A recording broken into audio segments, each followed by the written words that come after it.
Welcome, everyone, to a brand new episode of Flipside Focus.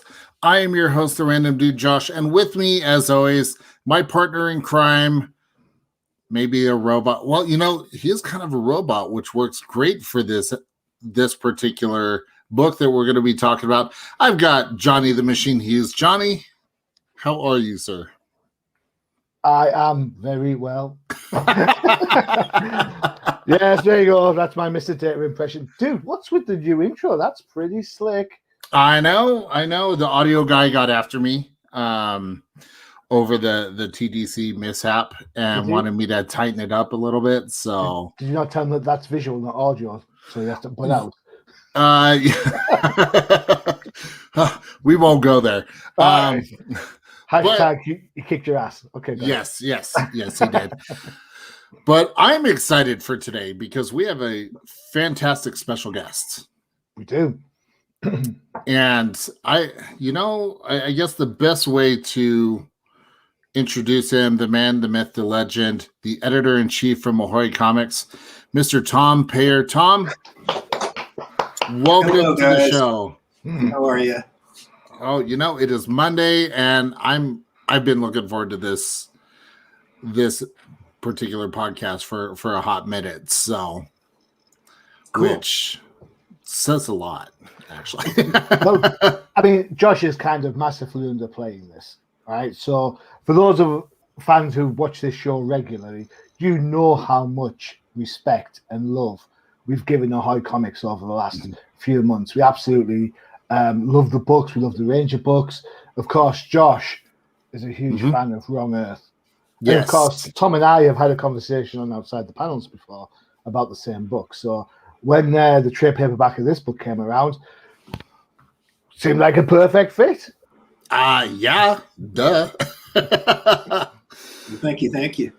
No, welcome. So we're talking about. Well, I guess before we get into the book, what sort of things have been going on with Ahoy Comics? What can you share with our fans aside from the book we're going to be talking about?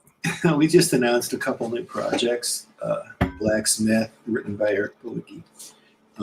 We've got a book coming up called Snelson by Paul Constant, who did Planet of the Nerds for us, and drawn by Fred Harper, who did a couple of really nice Edgar Allan Poe stories for us.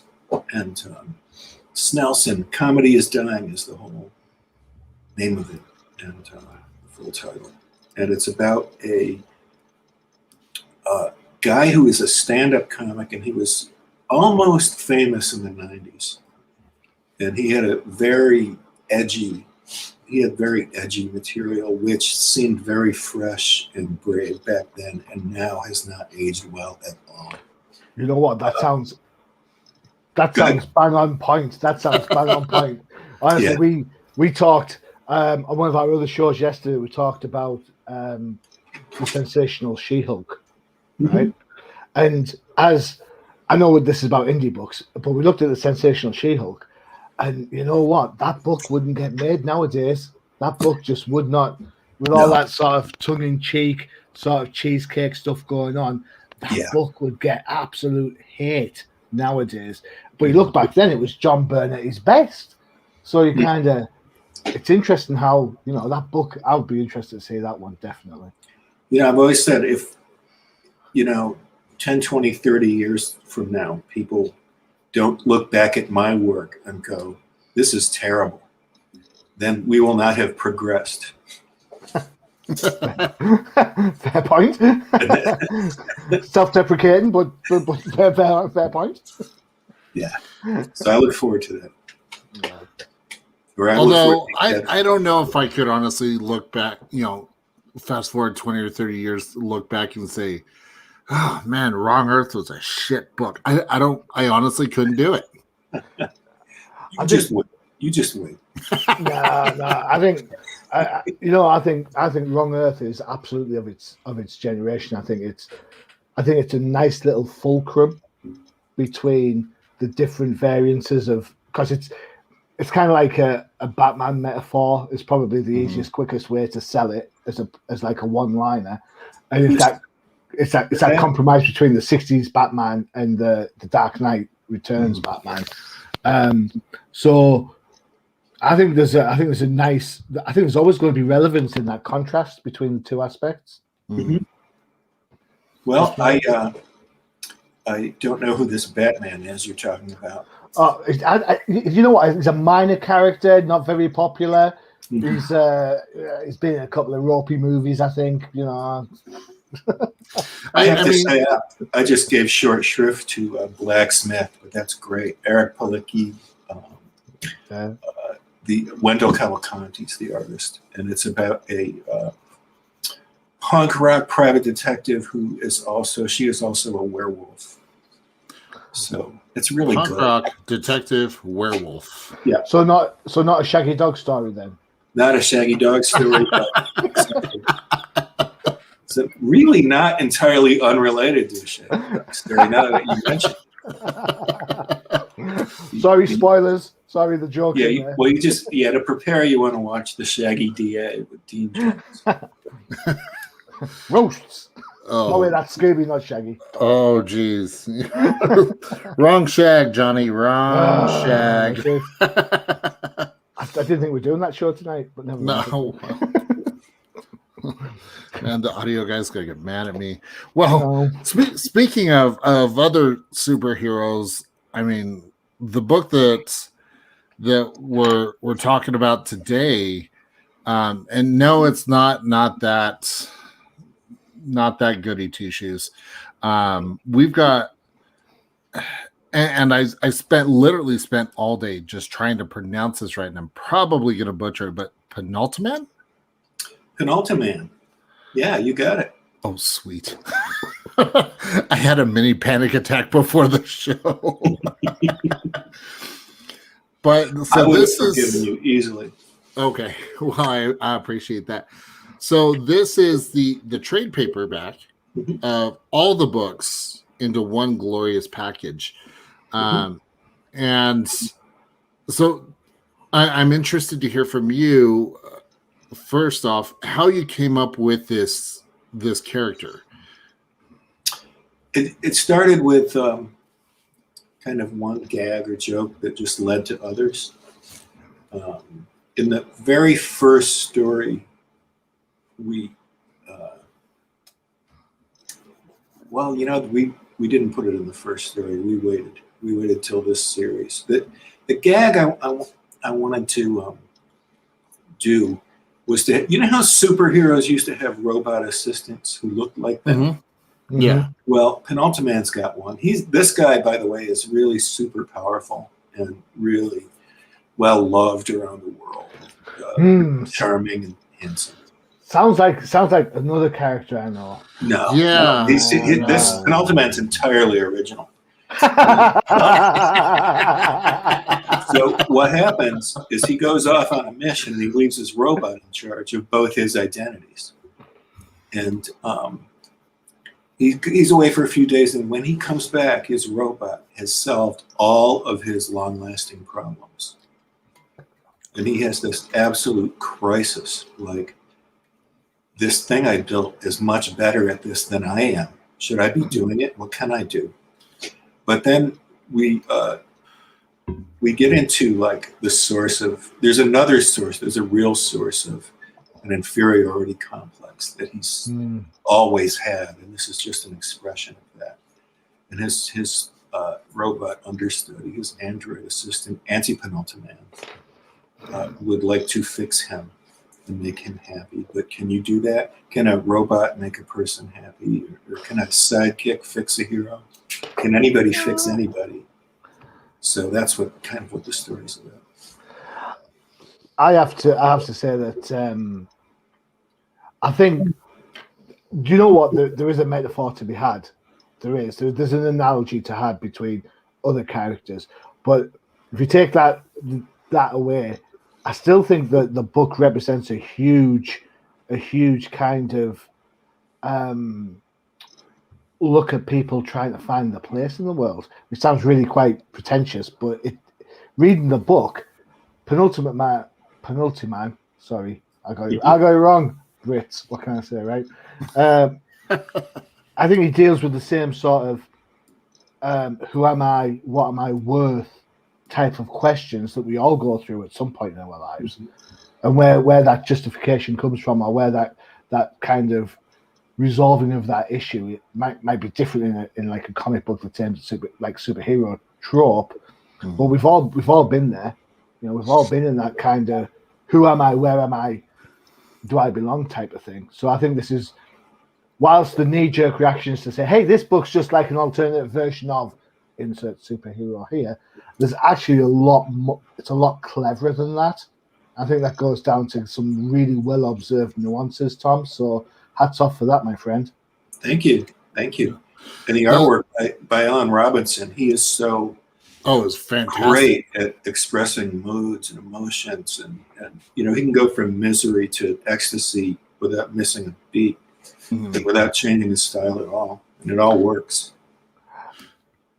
The one thing I noticed about the artwork, it definitely has that 90s feel as far as comics go. Just not.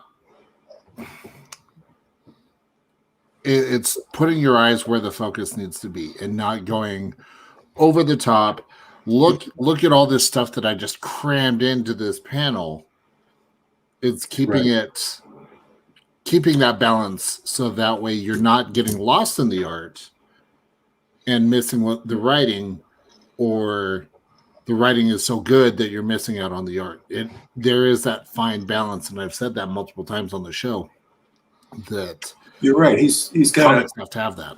He's got like a 90s style, like command of surface rendering, but it doesn't get in the way of this storytelling. Yeah, you're absolutely right. He's really good. I like the juxtaposition between it, where like he's got his secret identity type character. It's like really heavily detailed, and then he turns into the hero. He's like, poof, super like chiseled and smooth. It's kind of it's that kind of trick that kind of really gets you. You know, it's more than just taking off the glasses and dropping down the S-curl. It's about how different the two characters look, and he does a great job in kind of setting the scene on that. Definitely. I was reminded of the Mad magazine, or the Mad comic book parody of Superman from the 50s, where his Clark Bent or whatever he was is like this small wretched character. He just opens his shirt and then he's tall and handsome. Yeah, please don't get Josh started on Mad magazine. I may or may not have picked that for review on the Definitive Crusade, and Johnny may or may not be slightly salty about that. Well, not only did you pick it, you then didn't show. So I read that for no reason. Cheers, mate. Cheers. Now, the one thing about this character that really stood out to me and really kept me going through this entire book was the fact that we actually get to see that internal struggle that Penultiman has when it comes to, am I really worthy of all this attention? Am I really making a difference? But then when the crisis happens, boom, he's right there. He goes into hero mode, if you will. And society loves him. But then he goes back into that internal struggle of, what am I doing? Is this really worth it? It's more like, why am I so awful? Everyone surrounds him and they just worship him. And they're so happy to see him. And he's just so charming and graceful and wonderful. And the whole time he's thinking, they just don't see the real me. Yeah. I'm terrible. So I've got to ask quickly then. So, I mean, the mental health aspect of having that kind of negative feeling towards yourself as opposed to how other people perceive you, is this something that's been kind of observed from yourself and your kind of lifestyle? You've seen this happen to people that kind of make it read so well? Well, maybe it happens to everybody now and then. I have no idea. But I'm no stranger to it. I'll put it that way. Okay, cool. Thank you for sharing. Appreciate the answer.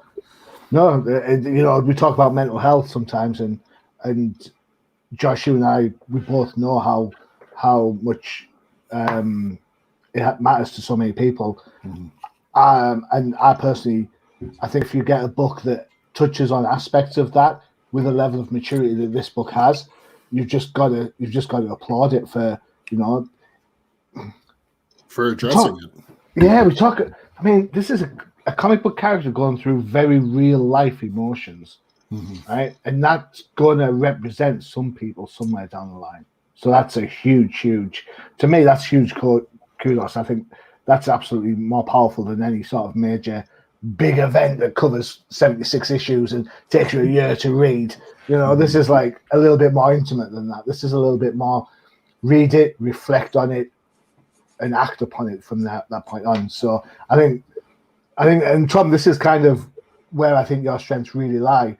When we talk about Wrong Earth and we talk about how the two characters assimilate differently into their wrong worlds, and then you've got this book that kind of then juxtapositions somebody else's idea of who they are versus everybody else's idea of who they are. It's a different world, if that makes sense. Yeah. So thank you. This is wonderful to hear. I'm, of course, inside I'm thinking that was a terrible story, but yeah. No, that's a joke. Well, I'm smiling because I'm thinking, Well, I think the thing that really stands out, you look at, we look at the last year and everything that's happened. And one of the biggest impacts of the last year has been the mental health of a lot of people. And so to have this book come out and address that, and we see this superhero go through this struggle of understanding his self-worth, really makes him human in that respect, and it really makes it relatable. At least that's what it did for me. I really appreciate hearing that. And, I agree totally. So and where we've already said that indie comics have really stepped up in the comic industry, it's absolutely fantastic to see a book like this come out at the time that it did, with everything going on. Job well done. Thanks. And I have to say, in the beginning, we didn't set out to help anybody or do anybody any good, just to be funny and tell a story about a character who's like a real character inside. But if people get something like that out of it, I'm thrilled. I have to. We've talked about the book in quite a serious manner. Let's be honest, there is a huge dollop of humor in this book. Oh yeah. These parent characters, they're just, as soon as they turned up, I was like, what's going on? And then I love the design of them. I was like, whoa, what? Alan at himself. They're the ultimate perfection of human evolution. And Penultiman is the next to the last. That's why he's called Penultiman. Yeah. So beautiful Penultiman is primitive in their eyes. And actually, they send him back to live in our time because he's too primitive to live with them. And that's the trauma that he's always trying to shake off, or even not even shake off. He's always like indulging in this feeling of inferiority. Can I ask a quick question about one of the aspects about how the Ultimen or Ulti people, because they kind of mentioned something about, oh no, he's the next step before us. He still recognizes gender or sex. Was that a conscious kind of critique of the current situation in the world where gender is becoming so fluid nowadays? Maybe a little bit. Mostly, I wanted to hang something on there that makes them, that would seem strange to us. But Okay, also, cool. yeah, I think, honestly, you know, when you're having gender reveal parties with explosions and people are getting burned, we put a little too much stock in gender, I think. It'd be nice to think of people as people a little more. Yeah, I agree with that, to be honest. I'm on your... in my day job, there's a lot of paperwork filling going on in that, and people have to tick a box for male, female, and as much as I turn around and say, can we not just leave the box blank and say, leave it so someone can write what they feel they are, rather than us prescribe to the choices that they have to make. Nobody listens to me and they say, no, it has to be this or the other, and it really, really burns me out. You know, I mean, I identify as male. That doesn't mean anybody else can't identify as whoever they want to identify as. That's fine. Just let me know so I can use the right pronouns so I don't offend you. That's kind of how it works for me. So Right. I identify as a nerd. well, Why there is is it a randomness to that. why is it the most important thing about a person? That's when you're pregnant, the first thing someone asks is, do you want a boy or a girl? Why is that the most important thing? Yeah. But you know what? That is absolutely so well observed. That's happened in my office today, in my day job. So that is absolutely massively well observed. Well done. I like that. Cool. So, yeah. Sorry, I'm just admiring the artwork. I'm getting lost in it. It's gorgeous. That's really something. There's Tom and I changing the world, and you're like, yeah, look at the pretty pictures. Well, I mean, the colors are phenomenal. The character design is spot on. I mean, Really is. Who can blame me for getting lost in it? Look at criminal scientist Zev Zolo there. Look at his hair. I might be having some follicle envy. So, it is what it is. So colors wise, it's Lee Luffridge who's on colors. Have you worked with Lee before? Does he color Wrong Earth, or has he come across his work separately and kind of think this is? You're talking about Lee Luffridge? I'm sorry. Yeah. Oh, he's terrific. He is just terrific. Andy Troy colored Wrong Earth. But we'll work with Lee whenever we can. I mean, we've got a few. We've been very lucky to work with some really good colorists, and it's such an important part of the comic book. That we're just lucky. I think nowadays with the modern coloring techniques, it has to be so. It has to be so involved as part of the artistic process. People don't think that letterers don't get enough credit, and I agree with that to a massive extent. But I mean, colorists just take it for granted that woof, there it is, it's the color. But it doesn't work like that anymore. The fact that the digital world has made coloring so expansive. It's really something. When I started, there were so few colors available for a colorist to use. If you Google it, you can see these old comic book color charts, and it was literally every color we could use, and they all fit on one sheet of paper, like a 1-inch square. Well, this is amazing. I'll go back to the old comics of yesteryear. I'm sure I've got some somewhere that have got like 3 colors in them if I'm lucky. And the red dots for the skin and everything. Yep, that's right. That's right. And it's settled into, I think, a perfect place now, because it's I would say around the turn of the century, the color was so intense and so turned up that it overwhelmed the artwork. That was kind of the way things were done then. I mean, we had these new tools, and we're so glad about it that they just got overused. But now I think it's settled into a really nice place aesthetically. All the possibilities are there, and they're being used a lot more tastefully, I would say. Oh, I'd absolutely agree. But I think this is probably that perfect moment. Let's go ahead and just take a quick break. Show an ad for one of our other shows with the Undercover Capes Podcast Network. So while you guys are enjoying that, we're going to stare at the amazing artwork and get lost in it again.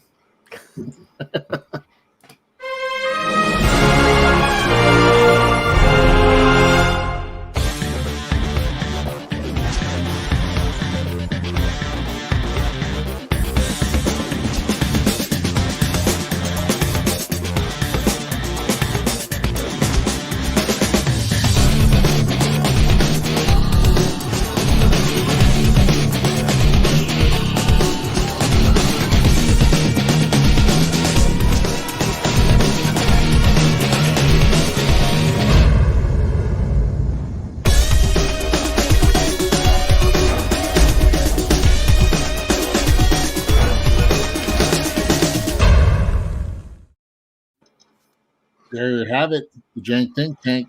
All things Magic the Gathering. If you're a nerd like me and love the game, check it out. We are back with Tom Peyer, the editor-in-chief of Ahoy Comics and the writer of Penultiman.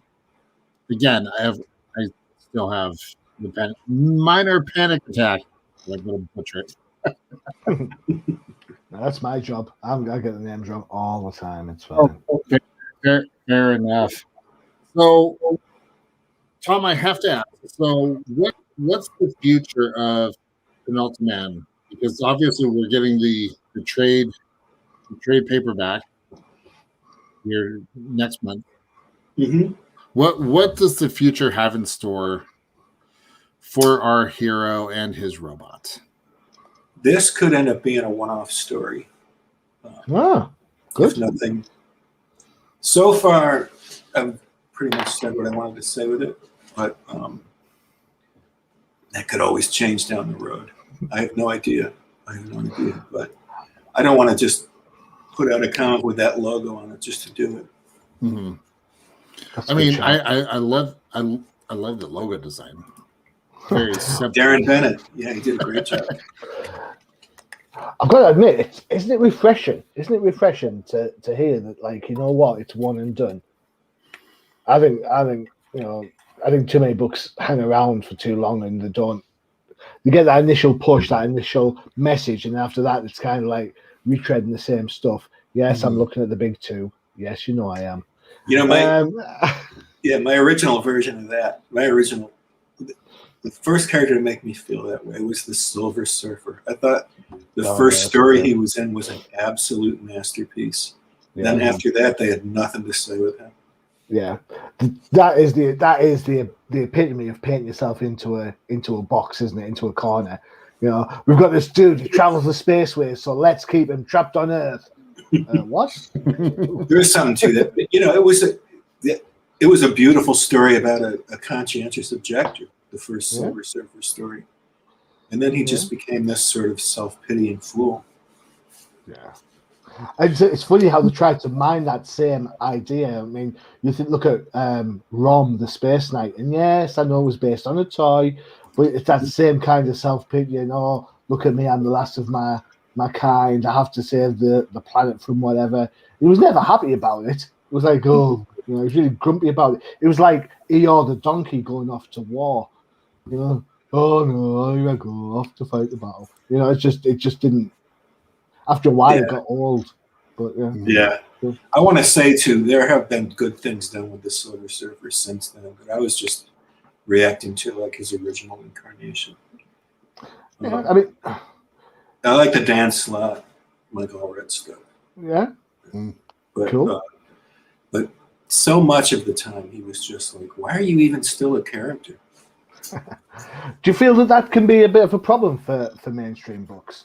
Because I mean, you've worked on a range of books throughout your career. Do you feel that those mainstream characters become so much of themselves that there's not that there's boundaries? Because for every time we get an Arkham Asylum book, we get a mainstream event book.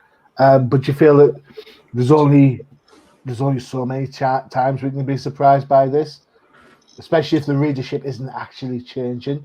and the readership is still the same readership as it was 10 years ago?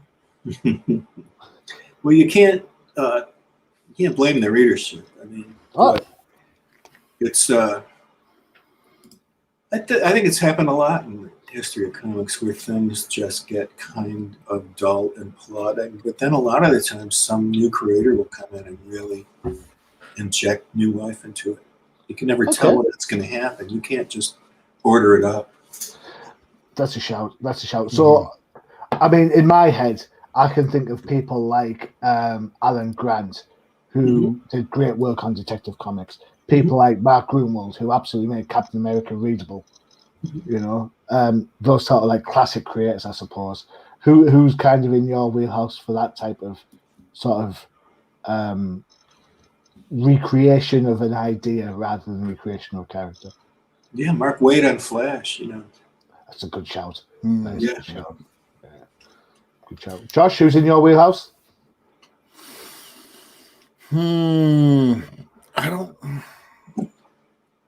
I don't know if I really have one right now, just because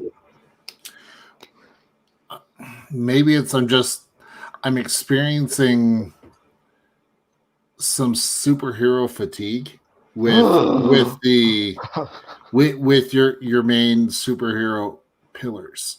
Yeah. You know, I had someone ask me the other day if I had watched a particular show on a streaming network that everyone's talking about. I'm like, no, haven't watched it. They're like, oh, you should. And I'm like, I'll get to it when I get to it. I mean, if it's the same one that I'm avoiding, I feel your pain. Yeah. I'm just, I know I'm so fatigued. I don't even want to say its name. Answers on the postcard too at Flipside Focus. But, you know, the thing that I find interesting, and one of the things I love about indie comics, and especially what Ahoy is doing, is it's something new, it's something fresh, and I don't have to go back and follow 30, 40, 50 years of continuity to understand what's going on. Yeah. And the other thing we want is that I've worked for both of the major companies, and it was a dream come true, and a lot of the stuff about working for them was great. Yeah. But one of the things that annoyed me was you'd be sort of in the middle of a terrific multi-part story, and you'd have to either cut it short or pause it to participate in the big crossover. So you would end up damaging your story. And that never has to happen at Ahoy Comics because our comic books don't know about each other. Oh, okay. And that was going to be a question I was going to ask later. Was right. If we were ever going to get a crossover with Dragonfly and Penultiman, but I would never say never. But for now, you know, if the Statue of Liberty is destroyed in Raw Earth, you can still have it in Penultiman. I don't want anything and I don't want something that's happening in Book A to change what's in Book B. If Book B has a thing it wants to do and a direction it's going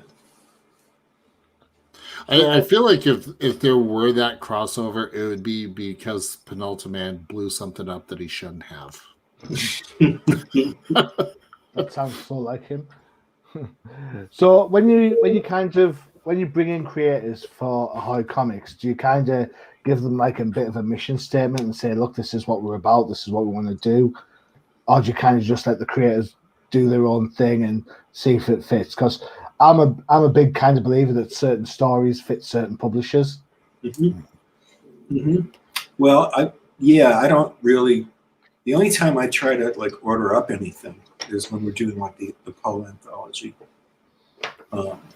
You know, I'll tell you a few things about what we're looking for in that, and there's another thing I can't talk about yet that's coming up where we're bringing in people to write something that we've already been publishing, and I'll give some direction on that. However, mostly I just want to look at the ideas people bring us, and not dictate ideas. So if it fits, it fits.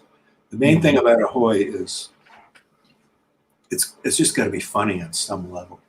That's what distinguishes us from a lot of. I think people take comics really seriously. No. Wait, Johnny, no. people take comics serious? What? We like to be. People don't spend their free time without pay talk about comic books on the podcast. No, that never happens. No. I know we've seen some people take comics seriously to the point of being humorless about them, and maybe being thin-skinned and reactionary about them. So we just want to be a break from all that. And, so who do you think? Because Ahoy, I've been shouting about Ahoy for ages. I absolutely have. Josh, you've been on the same bandwagon as me on this. Who do you think are your contemporaries then from the independent world?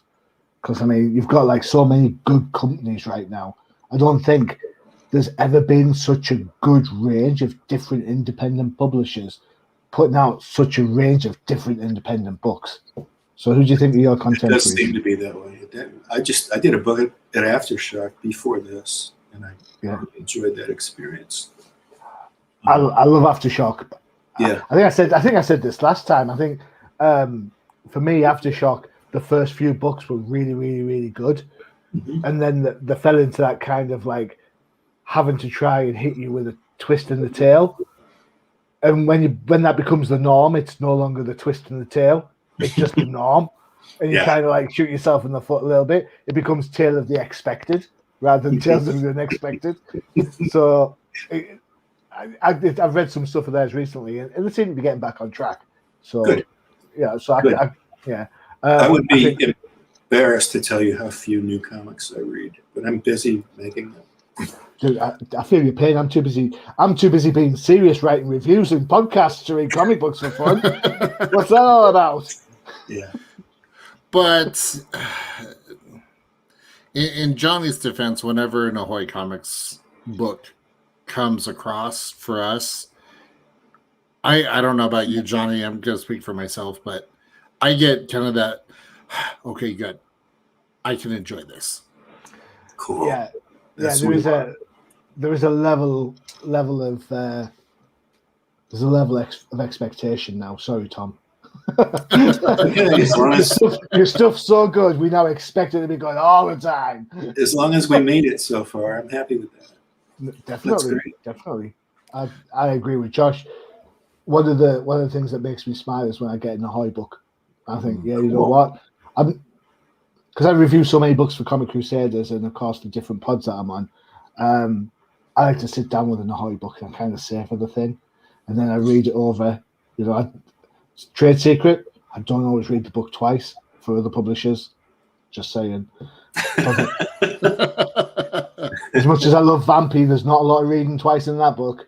But with Ahoy, you've got to think about it, right? So that's that's cool. Kind of what I like. I like the initial sort of gag reflex laughter from like we're talking Penultiman. We talk about like the parents. You know, I like the humor that brings and the kind of sarky kind of way that comes across. But then I also like to sit back, reflect on actual Penultiman's feelings of how he feels inadequate because he got sent away, and then kind of work through it from that level as well. So well, you even look at books like Second Coming.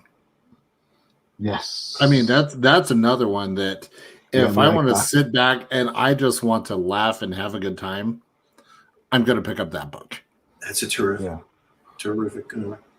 Yeah, we like that book a lot. Definitely. Me too. I'm a fan. I mean, everything you guys are putting out is fantastic. You know, you've got, the Edgar Allan Poe stuff. You've got Billionaire Island. That I've got to say, Billionaire Island.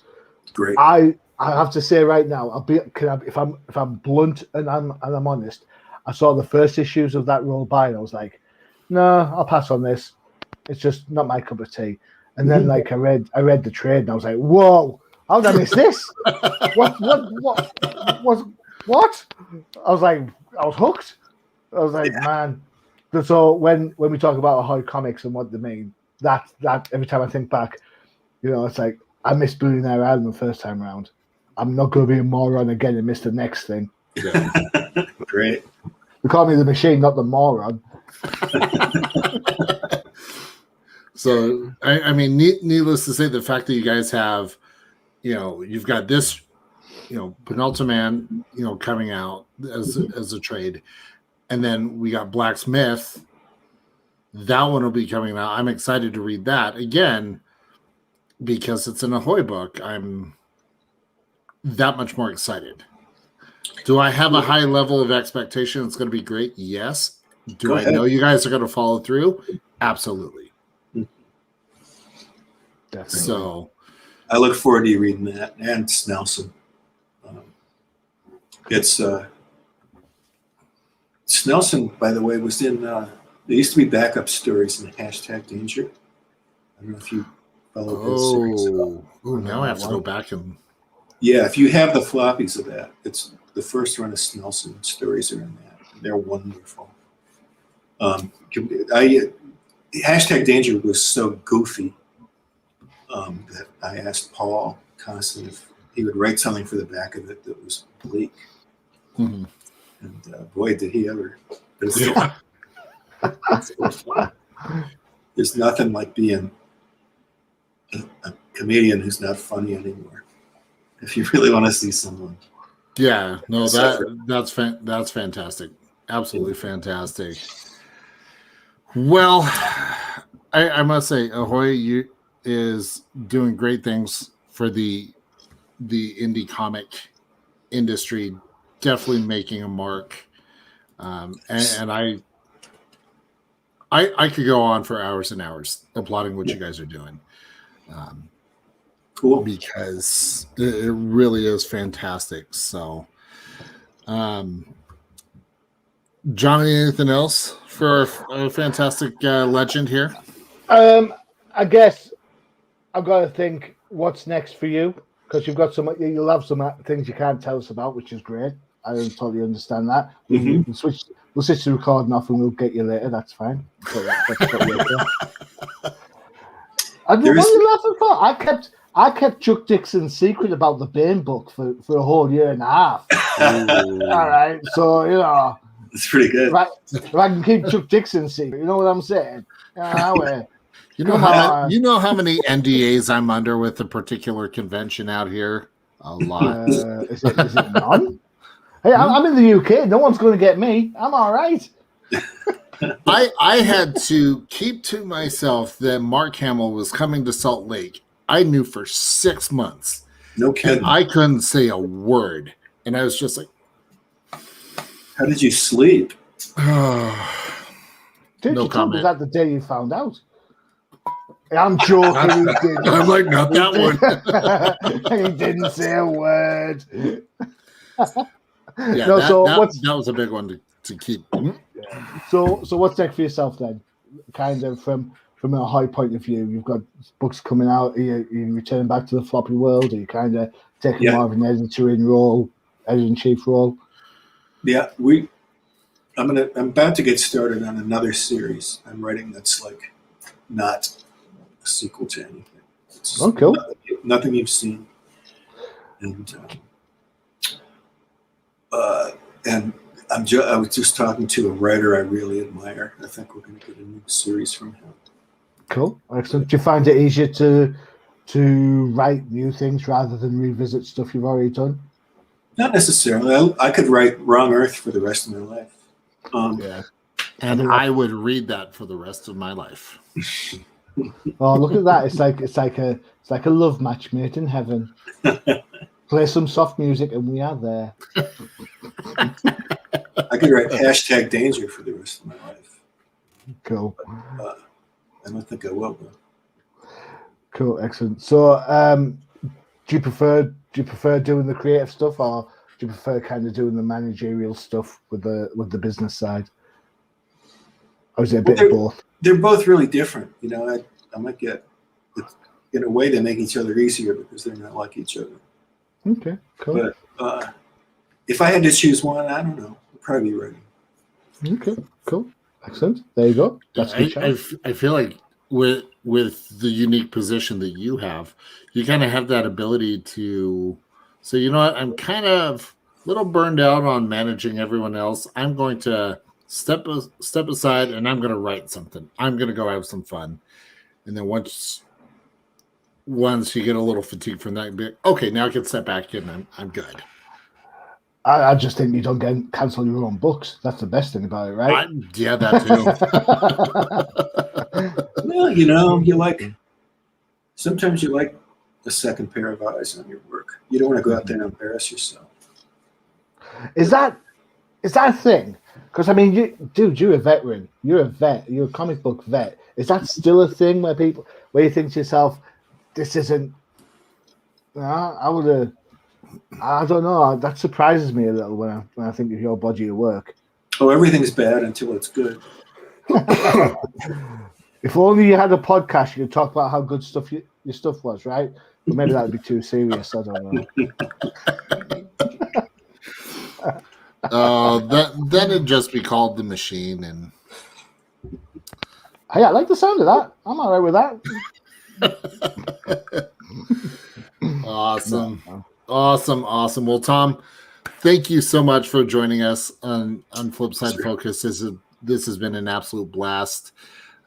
For everyone watching, as you can tell, we've been running the across the bottom. Make sure to check out Ahoy Comics at comicsahoy.com. And Penultiman, the trade paperback, will be coming out May 12th. Make sure to reach out to your local comic book shop. Add that to your pull list now would be good, because obviously it's a book you need to have. I mean, I tell you what, if people are still sleeping on the Ahoy after the amount of time we're talking about them, then they can just switch off and not watch us again. You know what? To each their own. There you go. So, and then obviously make sure to stay safe when picking up your comic books. Check to see if they have curbside pickup or if they'll ship it to you directly. So, I believe that's how you say it, right, Johnny? Right? Yeah, pretty much. Stay safe, curbside pickup. Check your comic book shop, see what the rules are. Wear your mask, sanitize, and stop fingering my comic books. Wow. Yeah, see, I'm sick of buying books with fingerprints on. How am I? COVID world. Okay. Fair well, enough. At least you can find out who did it. You've got yeah. That would be a story, like a detective who uses fingerprints on comic books. Can you imagine just trying to get a sellotape fingerprint off a comic book cover? People would lose their mind. Like, he's using sellotape on the cover. The color's going to come out. What's going to happen? These aren't 90s comics where you put like silly putty on it and can pull part of the image off. People would like that even when comics were cheap. Years ago when comics were cheap, I would like roll one up and put it in my back pocket, and people were like, "What are you doing?" Like you were. Oh. Those were the days. Those were the days of comic books when you'd open it up, and I don't know about you, I did it. I still do it for those old newsprint. You sniff it. Dude, you're just a perv. You look me straight in the eye, be completely serious, and tell me you have not sniffed a comic book. I have sniffed more than one comic book. I'm not telling you which ones because that will get me into trouble. I sense another podcast series. Well, when that show happens, we will have to have you on. Hashtag love the fishnets. It's a presumptuous comic. Gotta go with what works, right? Yeah, it brings a whole new meaning to judging a book by its cover. But on that note, on that note, make sure to check out all of our other shows on the Undercover Capes Podcast Network, including the Old Timers Comic Book Show, where the hosts aren't old, but the comics most certainly are. And this week, it's Ladies' Night. First appearances, kinda. Go and take a look. It's all good fun. And then, of course, there is Outside the Panels, which both of you have been on. Love Outside the Panels. Get to talk to great creators like Tom about great comic books like Wrong Enough. And then, of course, we've got our pillar shows, The Definitive Crusade, No Prize Podcast, and, of course, Flipside Focus, because that's a pillar show. And then all of our other shows as well. So this is the Random Dude Josh with Johnny the Machine Hughes and Tom saying adios. Adios. Visit undercovercapes.com for the latest and greatest podcasts via the Undercover Capes Podcast Network.